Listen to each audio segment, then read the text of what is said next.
It's time to talk sports. It's Hacksaw's Headlines, a panorama of the world of sports, stories, comments, and opinions. Touchdown, San Diego! Now, here's iconic sports talk show host Lee Hacksaw Hamilton and co-host John Riley.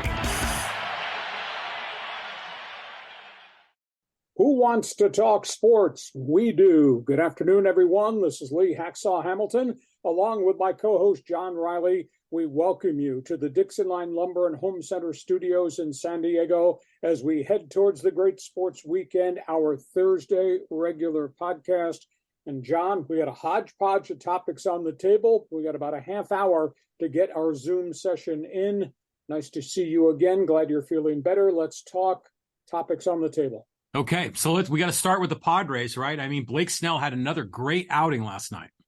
Well, here's the storyline, and here's the question that we're going to pose. Not so much that the Padres finally beat the Dodgers in a game or the Dodgers have pitching problems or the Angels have unraveled. I got a question here. Who would you bid on?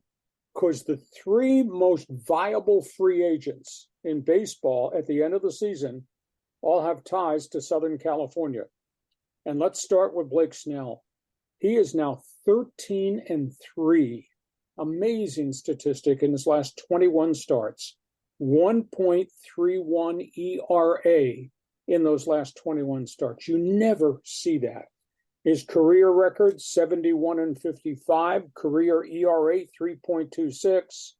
Guy's making $16 million this season, represented by you-know-who, Scott Boras. Price tag is probably going to be $30 million per season. He's on a path to maybe win his second Cy Young Award of his career. Who could have seen this coming? Because we had seen no consistency from Blake Snell in San Diego since he got here from Tampa.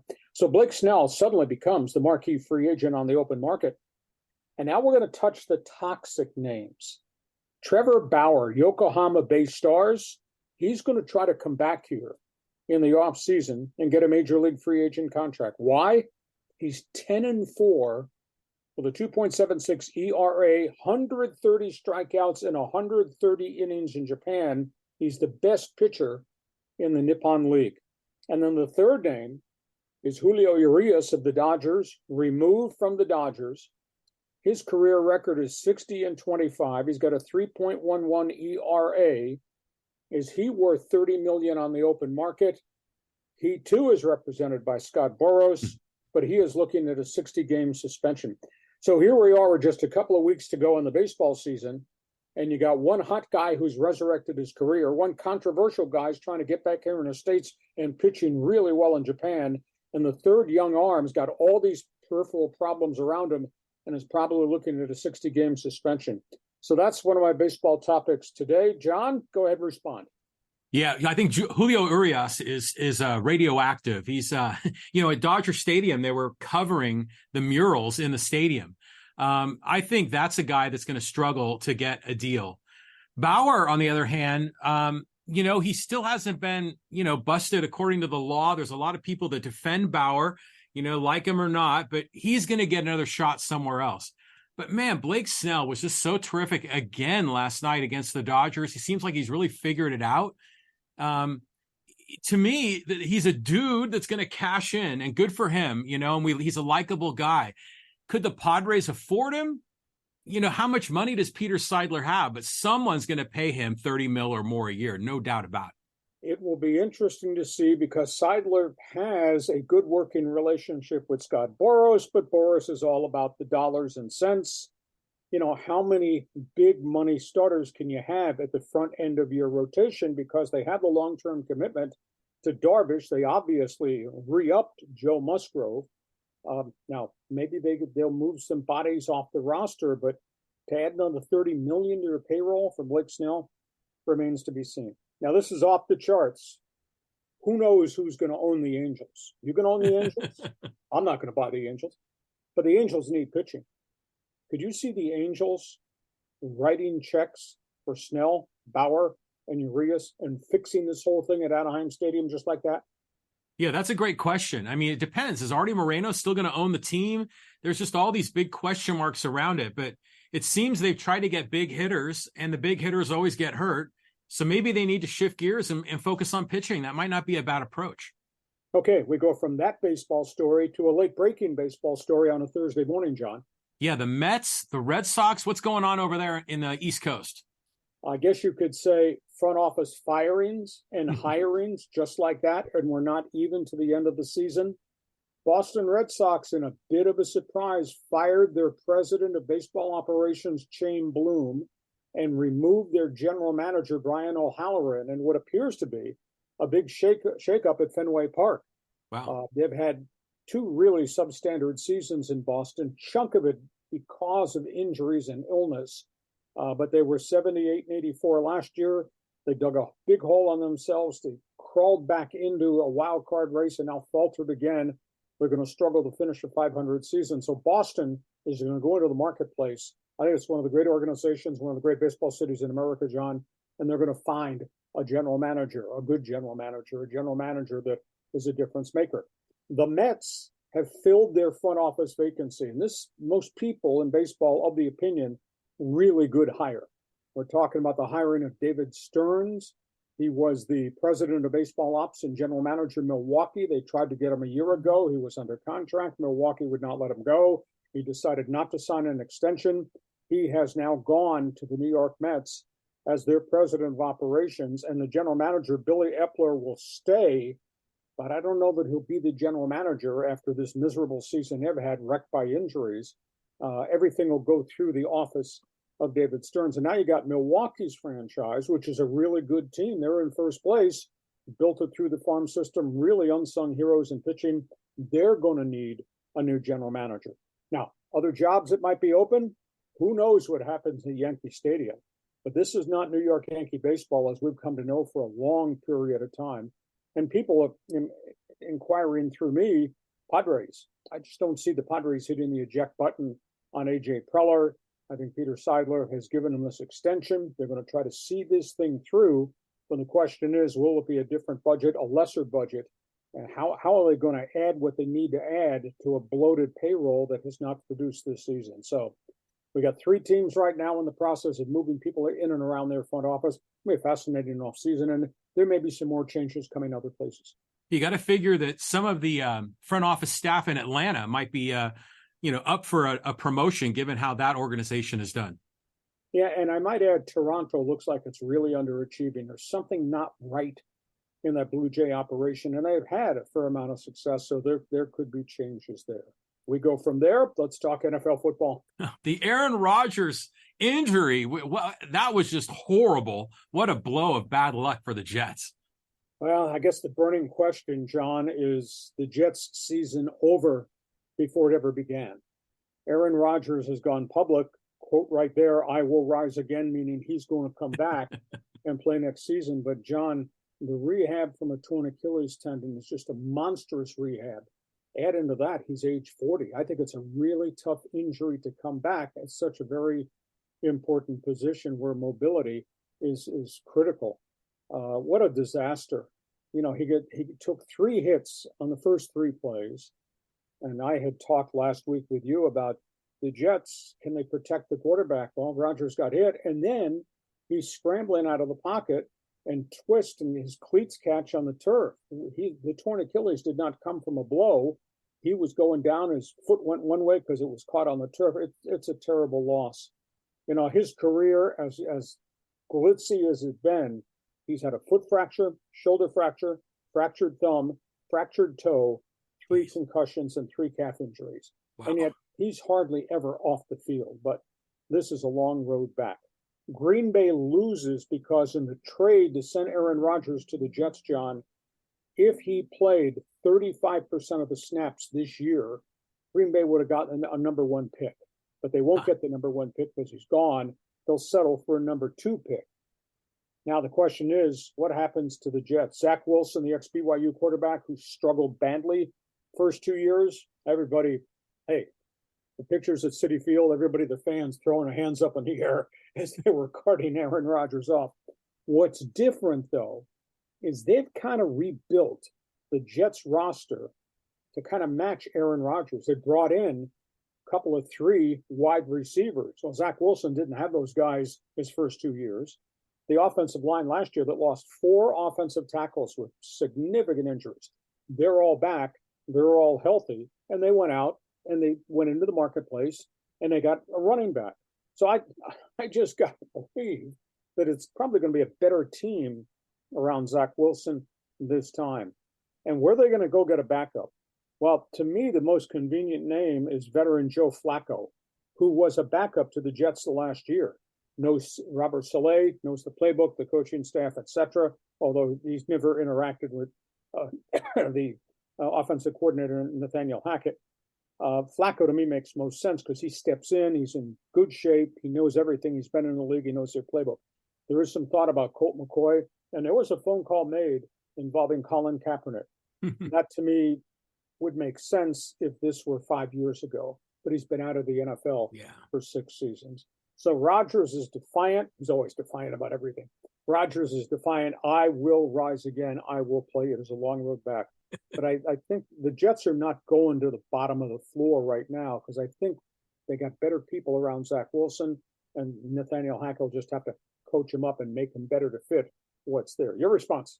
So Aaron Rodgers, the savior in New York, he will rise again, be resurrected 3 days later. What a guy. I think this is an opportunity for Zack Wilson to step up. I mean, everything is there for him to succeed. I think that's a great thing. It's fun to think about Kaepernick, but Joe Flacco? I mean, how old is Joe Flacco? He's got to be close to 40 as well, right? Yeah, but he's only there as a backup, but he comes in the front door and he knows everything about their system. There you go. But what's your take on all of these NFL players that were upset about the turf on the field and wanting to get everyone to transition back to grass? It's a very complex thing. Union has picked up the flag, and the players are right behind them. The issue is some of these stadiums are owned by NFL teams, so they could make the investment to tear out the turf and put in grass. Some of these stadiums are city, civic, county-owned facilities, which means we need field turf because we've got so many other events that are playing in the stadium that serve our community. This is not going to happen overnight, but this is the first time in a long time there's been a unification of the union and the players to get rid of this. Only time will tell. Next NFL topic. Jim Trotter, local San Diego guy, in the news. Yeah, Jim Trotter, longtime Union Tribune reporter, went to ESPN, has moved around. He was with the NFL Network. He's now with The Athletic, the big sports website. Has filed a major lawsuit against the NFL and Roger Goodell over his termination from the NFL Network. And he says they created a hostile workplace environment. That's the basis of the lawsuit. He worked for the NFL Network for 5 years as an outside reporter. He's charged racial discrimination over their hiring practices. They do not have any African Americans in upper echelon job responsibilities at the NFL Network. He confronted Roger Goodell at the Super Bowl press conference twice last year about that. He got blown off, and then they terminated him. They did not extend his contract. He's charged also that they squashed a number of written articles that he wrote that had some very critical aspects of racial comments made by the Buffalo Bills owner, Terry Pagula, made by Jerry Jones of the Dallas Cowboys. And he questions the ownership, why they take action against certain owners, like Jerry Richardson, Carolina, Daniel Snyder, Washington, and they've never taken action against Robert Kraft, who was involved in, quote, prostitutes in Jupiter, Florida. So this is a deep story. He will have to present information that all these investigative stories that he had written about Terry Pagula and Jerry Jones were factual. The league has said they did their own investigation. The league says that's an old story. We found nothing wrong there. But, Jim Trotter's response is, and he's a stand-up guy, is you always do this. You always cover things up.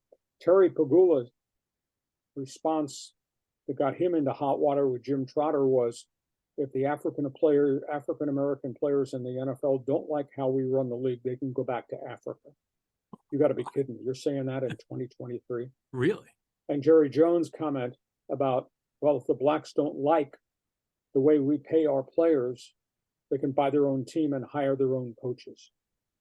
So I find it hard to believe in 2023 that some of the richest people in the league would have that mentality to talk that way, considering Black Lives Matter and everything that's happened in the white-black relationship across America.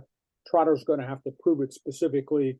Is there a tape? Is there audio? Is there video of Pagula and Jerry Jones saying these things? And if there is, then the league's going to have an issue. Why you never took action against those owners? Your response? Wow. I mean, that's something. It's just the good old boys, right? They own all the NFL teams and they kind of have their thing going. But Jim Trotter has always struck me as a very sharp man and a guy that has great insight. Lee, I'd imagine you've crossed paths with him when he was at the UT. That was around the time that you were the voice of the Chargers, right? Yeah, no, he did a fine job, and his career jumped up, and he went to some very marquee places. He's not what I'd call a troublemaker, but he's not afraid to write and report on really important issues, even though there may be some stinging aspects to those issues. And he's not, that's obvious to me, he is not going to be bullied by anybody in the National Football League. He's going to present this evidence if it does get to court. And a burning question, the NFL historically, when they've been wrong on things, suddenly write a check and the story goes away, whether that's the concussion lawsuit or anything like that. So we'll track this story and we'll see where this goes. Before we get to the great sports weekend, I want to remind you that our podcast is brought to you by Dixie Line Lumber and Home Center Stores. For fall, fix it, build it, you will enjoy it at Dixie Line Lumber. Have we got some games to talk about? Oh, yeah. Week 2 is going to be terrific. I'm really looking forward to that Niners-Rams game. I think that's going to be a lot of fun. Well, you posted there. These are the hot games. Chargers go to Tennessee. Weather forecast, hot, humid, and a 100% chance of running back Derrick Henry. They're going to run the ball. They're going to pound the ball. Ryan Tannehill threw 3 interceptions last week. DeAndre Hopkins wants to be more of the offense. He, of course, is the veteran wide receiver who just came on board. Mike Vrabel, I think, is a really good coach. He gets his guys cranked up. They're going to get their guys cranked up because they had a real crap weekend last weekend when they lost. Big questions for the Chargers. Austin Eckler, gimpy ankle. He left camp. He is mourning the loss of his agent, who just passed away from cancer. So it's been a tough week for Austin Eckler, who's not practiced. Joey Bosa's got a hamstring that flared at the end of the game. Eric Kendricks, the linebacker, has got a hamstring that he was playing through. That flared. He has not been able to practice early stage of the week. But they got Justin Herbert. They got these wide receivers. I got to believe that Tennessee is just going to run the bleeping ball so they can keep Justin Herbert off the field. Yeah. So that spins into the next question, John, as you and I have chatted about. Charger defense, the one that gave up 536 yards last week. Charger run defense, which has been pitiful, and they're going to get a heavy dose Derrick Henry squared on the weekend. What do you think? Derrick Henry is a very large human being and with broad shoulders and as strong as an ox. I mean, I could see him rumbling down the field all day. This might be another choke job by the Chargers on the road. 49ers Rams. Nobody that I know can believe that Matthew Stafford threw for 344 last week up in Seattle. This is going to be what an assignment, because you got Stafford versus that bad boy San Francisco defense. You got Christian McCaffrey, who had 152 yards rushing last week, going in action against Aaron Donald. I just don't know that the Rams have enough to hold up in this game. And like we talked about in our NFL preview, we know 2 things about San Francisco. They will maul you on offense, and they will mug you on defense. You tell me how the Rams hold up to this, John. They don't have a chance. But, they're surprising. I mean, they had a couple of receivers there I'd never even heard of that had a lot of yards, for Stafford. But is this game up in Santa Clara, or is it at SoFi? SoFi. Okay, yeah. So be an interesting game. I mean, are the Rams for real? I guess we're going to find out. Miami, New England. You got Tua, you got Tyreek, you got Waddle, you got an offense that just blistered the Chargers. Now they're going against Belichick's defense, which is going to be different. Mac Jones threw for 305 last week, even though the Patriots wound up losing that game. Jones hooking up with the new offensive coordinator, Bill O'Brien. The thing that impressed me the most, Tua, he got that ball out of there quick. He never got hit, never got sacked, took 46 dropbacks, and they couldn't do anything to get to him. Now, with New England's defense and how decent they are in the back seven, how athletic they are, I think New England's whole thing is they're going to try to make Tua hold the ball for a chunk of time till the pass rush gets to him, because they're going to drop so many people into all types of smart guy coverages. I think that's going to be a fun game. Yeah. No, I mean, I was really impressed with the Dolphins last weekend. So I've got to believe they're going to be favorites on the road. Sunday was really bad in Pittsburgh, and Monday was even worse. Cam Hayward, gone 8 weeks. Their top big boy defensive end, surgery, groin area. Steelers got hammered at home. Now they go play Cleveland. Chubb, Watson, Myles Garrett, Jim Schwartz's new defense. Pittsburgh's going to be 0-2 and 0-2 in the division. I mean, this would be a big hole for them to come back from. Has Tomlin ever had a losing season? I don't think he has. Never. So maybe this is the year. Well, last year they were sub 500 and they made a phenomenal sprint to the finish line with Kenny Pickett as the first-year quarterback. Baltimore, Cincinnati. Speaking of being 0-2, is it a different Joe Burrow this weekend? That's a burning question, because he really struggled. Baltimore's got Lamar Jackson, Odell Beckham, 3 wide receivers who are all kids that complement Beckham. Unbelievably tough defense. They did lose J.K. Dobbins, their top running back, with a ruptured Achilles. So Baltimore's going to have to do running back by committee just the second week into the season. So which Joe Burrow shows up? Because that was not vintage Joe Burrow last week. Yeah, we're going to find out. I mean, this is a huge game, but you pick the Ravens to upset and win that division. So, you know, maybe the Bengals will be 0-2.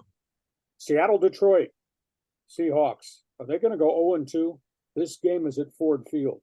You think in Detroit they'll be amped up for this game? Oh, yes. They'll start drinking on Saturday to be ready for Sunday. Seattle's lost both of its offensive tackles. Their DBs are banged up, and the Lions just punish people. Detroit could be 2-0, living up to the hype. And Seattle, which I couldn't believe, might be 0-2 after losing to the Rams. Would they lose to Detroit? So, yeah, Geno Smith, I mean, for so long, he just sort of sputtered and was a backup and had that great year last year. And now we're getting the old Geno Smith. But I love the whole Lions story, so I hope they keep rolling. Okay, we get to halftime, brought to you by Dixie Line Lumber and Home Center Stores. Reminder, Dixie Line for fall projects. Dixie Line's got it all. Power tools, paint, doors, windows, decking, outdoor lighting, inside or outside. Looking to do something for the fall? Look to Dixie Line Lumber to help you.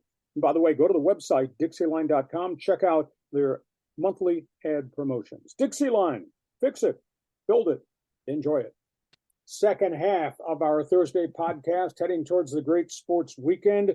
John, we got some big names here, and we got some bad stories to talk about, and probably no big names. Yeah, this Mel Tucker thing is just not going away. And now there's some nonsense in Houston, too. Let's talk, first of all, about the Michigan State coach. He remains suspended. His 10-year, $95 million contract is in real jeopardy. Michigan State is now going to hold a hearing that Tucker must appear at. It involves sexual misconduct with the counselor, Brenda Tracy, who has a foundation that goes around the country and talks to football players and programs about their responsibility as a man towards women on the campus, etc. And now Mel Tucker has stood up and said, what happened between me and Brenda Tracy was my private life on my private time.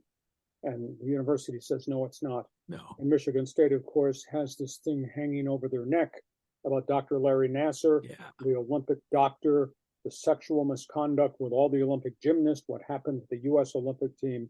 It's not a good look for Michigan State's leadership. It's a bad situation for Mel Tucker. Yeah, now, disgrace. Houston, Kevin Porter is going to be expelled from the NBA. Star guard, 24 points a game. NBA doesn't give a crap. He's been arrested, felony choking of his girlfriend, fractured her neck, eye injury from a beating. This guy had already been suspended by the league for, quote, COVID violations a couple of years ago, had been arrested on gun and alcohol issues. This guy's making mega money, and he's out of the NBA, or will be out of the NBA very quickly. Bad citizen. How do you make those decisions to do what he did? Third name is a controversial soccer name, Paul Pogba. Manchester United got rid of him after paying a phenomenal amount of money to get him. His career just sputtered with Man U. He was a coaching nightmare. He wound up going to Juventus of Italy. Manchester United opened the door, said leave. He just tested positive for PEDs. That's a 4-year violation. It's probably end of your career. How do these guys, John, make these decisions? Yeah, I mean, what a bunch of dopes. I mean, they have all the opportunity right in front of them. I mean, you can add Julio Urias to that list and John Morant and all these other guys that we've covered, but just a disgrace. It's great to see the league step up and take a sharp action. But wow, 4 years for PEDs in international soccer. That's a ton. That's how FIFA deals with it, and they deal with it really sternly. Last topic on the table. This is about soccer. Corner, kick me a question or two here. Okay, so yeah, USA, Saudi. I mean, what's going on here between these two nations and teams? Okay, let's talk about Team USA. Greg Berhalter has taken control of the program. They played 2 friendly games this past week internationally. They just won 4-0 against Oman. They had a 2-0 victory in their first international. Roberto Pepe scores another goal. Valerian Balogun scores his first goal for Berhalter. Goaltender Matt Turner continues to do really well. Turner's from Nottingham Forest and is playing really well in the EPL. Comes back here, and Cornerstones Team USA, they're now 2-0 in friendlies. Matt Crocker, the general manager of the entire U.S. soccer program, says the interviews have begun privately behind closed doors. They will have a new coach for the U.S. women's team, he believes, by the 1st of November. And as he says, we have a lot of young talent, and there are a lot of coaches that want to coach that young talent in Team USA. And we spent the entire spring and summer talking about the Saudi League and the amount of money the public investment firm was funneling out to try to steal players. Just been reported in the London Guardian. The English Premier League teams made $311 million from the Saudi fund with transfer of players out the door. That's a stunning story. The report also in the Guardian says the Saudi fund spent $711 million in global transfers. That's players from not just England, but Spain, Italy, Germany, wherever they would buy them from. 31 players have left the EPL to go play in Saudi Arabia. And there's huge debate. How do we control these people from not raiding us in the middle of the night? Because it impacts the English Premier League if you're stealing top players and grossly overpaying them. Nobody has a solution to that situation. So, John, you got Team USA to talk about, and you got the Saudis to talk about. Yeah, well, good on Team USA for getting organized for a new coach. I like that. I saw a little bit of the game against Oman. I saw Berhalter on the sidelines. I'm like, okay, now I'm starting to feel it again. But the Saudi thing's crazy. I mean, they got so much money. I mean, we've learned in America, as Padre fans, you can't just keep paying money and it's going to solve all the problems. But yeah, I mean, if a lot of the top players are leaving the EPL, I mean, that's the premier league on the planet. That's got to be a big blow for those teams. But, you know, still, I mean, the fans are going to show up and watch those teams on TV anyways. So maybe it's not that bad of a financial hit to England. Okay, closing comment here before we wrap things up. For everybody that joins us on our live streams, on our Monday bonus podcast and our regular Thursday podcast, John, how can they subscribe? And when we come back next Monday, we'll reopen the Fans Forum portal to give them to join us. But how do they subscribe? What do we offer them? And then how do they do the Fans Forum? Okay, so you can subscribe to Hacksaw's content all over the internet. So on all the audio-only podcast platforms like Google and Apple and Stitcher and everything else, you can subscribe there. Subscribe on YouTube. Click on that bell. You'll get the updates. We're releasing video content every day of the week on YouTube. And then, you know, Hacksaw is also on Instagram and Threads and what else? TikTok and Facebook and Twitter and, of course, YouTube. So make sure you like, follow, share, and subscribe to all the Hacksaw content so you'll get the latest updates. And if you like sports, check my website. It's all written, LeeHacksawHamilton.com. We'll return to our regular format come Monday with our bonus package podcast. John, it's been interesting. Great weekend ahead of us. Have yourself a great sports weekend. We'll see you come Monday. Come Monday. We'll be ready to go. And for you viewing us, thanks for joining us on our Thursday podcast on Hacksaw's Headlines. Join us again for Hacksaw's Headlines on YouTube, Facebook, and Twitter. And find the audio version on your favorite podcast app. For more content, go to LeeHacksawHamilton.com.